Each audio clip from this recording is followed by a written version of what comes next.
O rio Pascagoula sempre pareceu mais antigo do que deveria. Suas águas carregavam um silêncio que não era apenas ausência de som, mas presença de algo difícil de nomear. À noite, a escuridão se acumulava em camadas espessas, como se o mundo estivesse sendo lentamente soterrado pela própria sombra. Em 11 de outubro de 1973, esse rio não apenas refletiu o céu, ele guardou um segredo que jamais se dissiparia. Charles Hickson e Calvin Parker chegaram ao local sem presságios. Para eles, aquela margem isolada era apenas um refúgio após um dia exaustivo no estaleiro. O trabalho duro exigia válvulas de escape simples, e a pesca noturna oferecia exatamente isso: quietude, rotina, previsibilidade. Nenhum dos dois acreditava em monstros, discos voadores ou conspirações. A realidade deles era concreta, suja de graxa, marcada por horários e salários modestos. O ambiente, porém, parecia resistir à normalidade. O ar estava pesado, quase imóvel. Os insetos faziam ruídos irregulares, como se algo interferisse em seus instintos.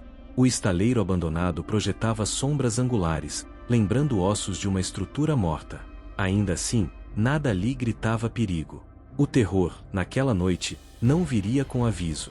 O primeiro sinal não foi visual. Foi auditivo, mas de um tipo difícil de localizar.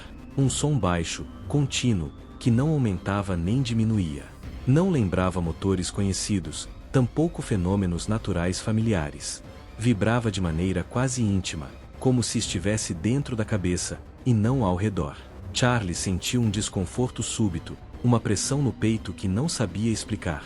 Calvin tentou ignorar, atribuindo o incômodo à imaginação estimulada pela escuridão. Quando a luz surgiu, não houve transição. Ela simplesmente estava ali. Não se espalhou como um facho comum, nem piscou como um reflexo distante. Manifestou-se de uma só vez, azulada, fria, invasiva. O chão, a água, o metal enferrujado, tudo foi tomado por um brilho que parecia negar a profundidade do espaço. As sombras desapareceram, substituídas por uma claridade uniforme e opressora. O mundo perdeu contraste, como se tivesse sido reduzido a um cenário artificial. O objeto revelou-se lentamente, embora não se movesse de fato. Era oval, compacto, sem janelas, sem rebites, sem qualquer sinal de construção humana. Flutuava a poucos metros do solo, imóvel, silencioso. Não produzia vento, não perturbava a água. Sua presença violava expectativas básicas da física, e essa violação era sentida mais no instinto do que no intelecto. Charles tentou correr. O comando não chegou às pernas. A percepção de paralisia foi imediata e absoluta. Não havia formigamento, não havia dor. Apenas a súbita constatação de que o corpo não lhe pertencia mais. Calvin tentou gritar, mas o som morreu antes de se formar. O medo que tomou ambos não era apenas o receio de morrer, mas algo mais profundo, a sensação de terem sido removidos da hierarquia natural do mundo. As entidades surgiram sem cerimônia. Não abriram portas. Não desceram por rampas. Simplesmente apareceram no campo de visão, avançando de forma antinatural. Eram 3. Altura semelhante à de um homem adulto, porém com proporções estranhas. A superfície de seus corpos parecia orgânica e artificial ao mesmo tempo, enrugada como matéria envelhecida, mas rígida como metal moldado. Os olhos eram o detalhe mais perturbador. Não tinham pupilas discerníveis, nem brilho emocional. Eram fendas alongadas, inclinadas, que não piscavam. Olhavam sem observar, analisavam sem curiosidade. As mãos não possuíam dedos. Eram estruturas fechadas, lembrando ferramentas concebidas para uma única função desconhecida. Não houve ameaça explícita. Nenhum gesto brusco. Nenhum som de agressão. A ausência de violência era, paradoxalmente, mais aterradora. Antes de continuar, peço que você deixe o like e se inscreva no canal. Agora vamos seguir com este caso bizarro. Aqueles seres não precisavam impor força. O controle já estava estabelecido. Calvin Parker perdeu a consciência. Para ele, o terror fragmentou-se em lacunas. A mente, incapaz de processar a experiência, desligou-se como um mecanismo de defesa. Seu corpo foi levado como um objeto inerte, sem resistência, sem lembrança clara do trajeto. Charles Hickson permaneceu desperto. Essa vigília forçada marcou sua vida de forma irreversível. Ele sentiu quando deixou o chão. Não houve impacto, apenas a estranha sensação de deslocamento, como se estivesse sendo puxado para fora de um eixo invisível. O interior do objeto não correspondia a nenhuma arquitetura reconhecível. Não havia paredes bem definidas, nem fontes claras de iluminação. Tudo parecia difuso, fluido, como se o espaço interno se reorganizasse constantemente. O pânico ameaçou se transformar em colapso. Charles tentou rezar, mas as palavras não se alinhavam. A fé, construída ao longo de uma vida simples, mostrou-se frágil diante daquela realidade incompreensível. Então surgiu o dispositivo. Não era um ser completo, mas uma entidade funcional. Um olho flutuante, independente, sem suporte visível.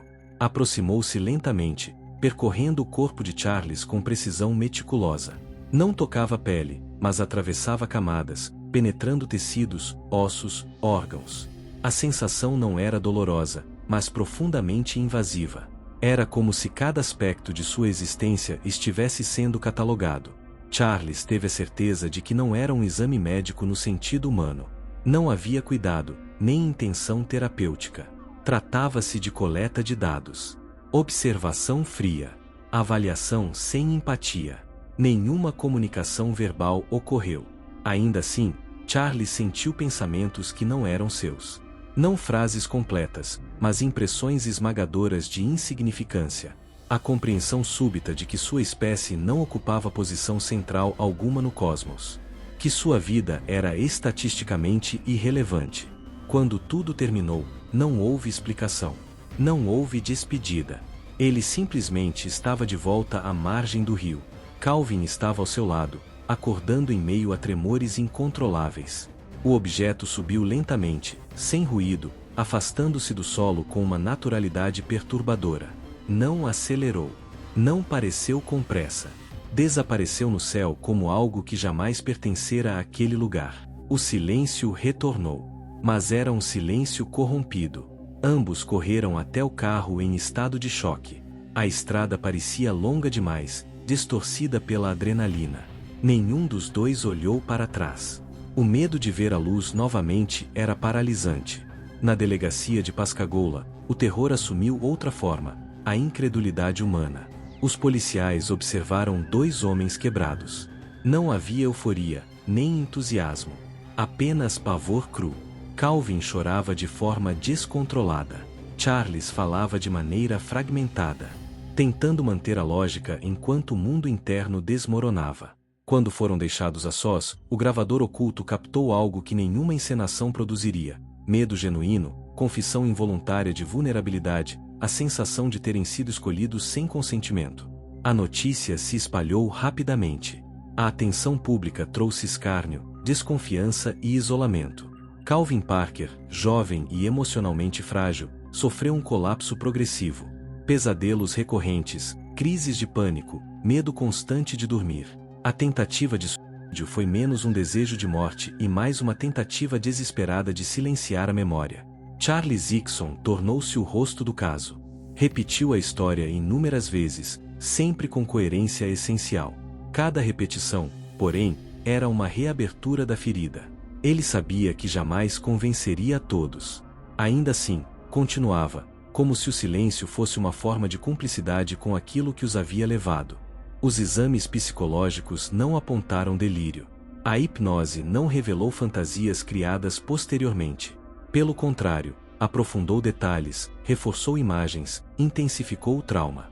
Nenhuma explicação convencional conseguiu abarcar todos os aspectos do ocorrido.